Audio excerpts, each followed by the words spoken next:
cold winter's day, but it's so bright and white on the ground. It's just spectacular today. Yeah, it's cold, but it's gorgeous.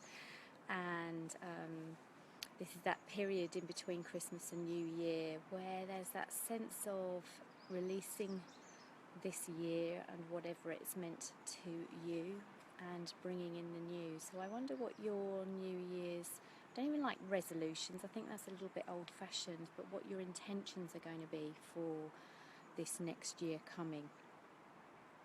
It's been a very pivotal year, 2016.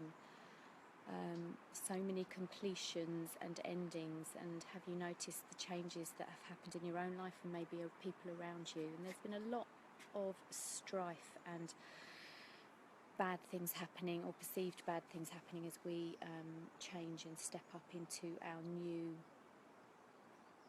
place. And from a numerology perspective, which I don't know much about and I'm quite interested in, is that it's a 9-year, which is about endings and completions and tidying up loose ends as we step into a new year. And next year, if you add all the letters on 2017 together, it comes to 1.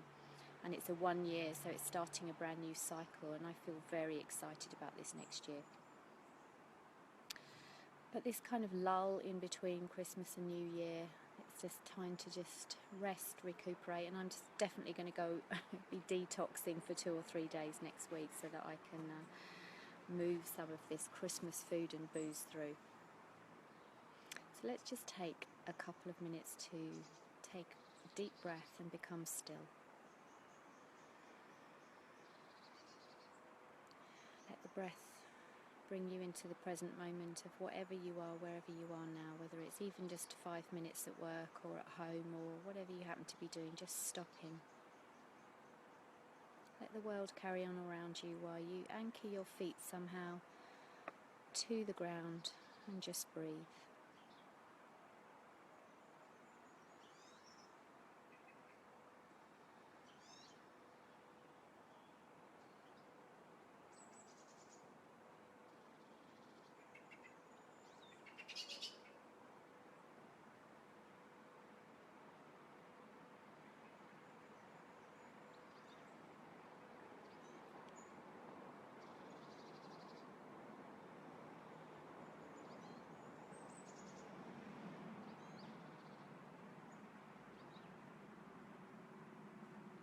It's really great just to have that bit of space before you do anything, say anything.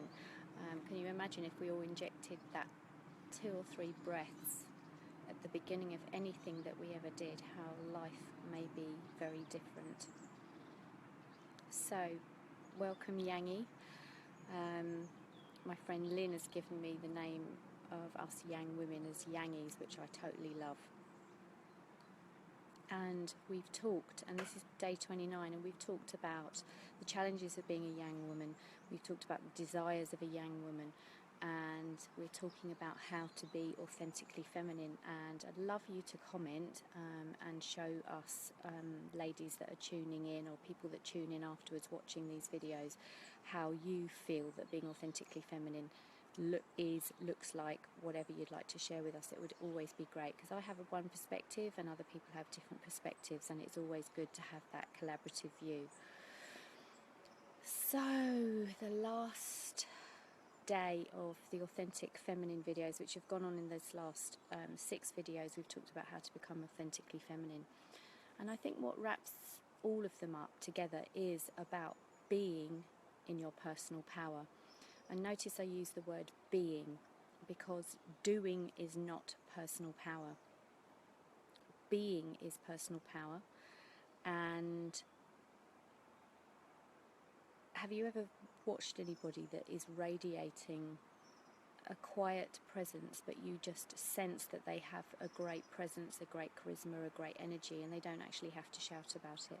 Because for me, personal power is a beingness, and I think I'm only just really learning this, and you don't have to shout about it. There is a power that is power over others, which is not what I'm talking about. There's ego power, which is talking about your personal power, if you like, in public, or standing up on stage, or doing whatever you do And that again is not wrong, it's just more of a directive power of actually doing something, creating movement, doing something like that. But personal power is about being fully who you are in your own right. And personal power for me is things like, you know when someone's in their personal power because they have their boundaries in place. Boundaries for me are very important.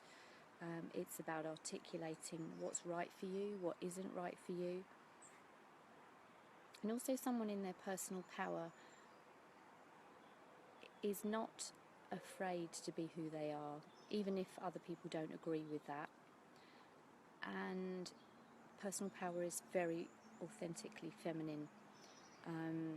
It has a majesty about it. It's not about being controlled. It's not about being pushed around. And personal power for me, some people don't have any power whatsoever, and maybe that's because they haven't articulated the strength of their nature. And also I think being in personal power really means that in a way your soul is on the surface and you are a blend, whereas the personality can get terribly complicated about judgment and who said this and looking at others and telling them that they've got big egos and all of that kind of stuff, which I don't think is about being in personal power. Judgment is not being in personal power.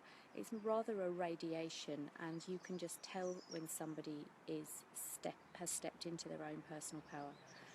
So who do you know that looks like that? Who can you embody? If you're not quite sure what that is, just ask yourself that question. What is my personal power? Maybe there's an answer that comes.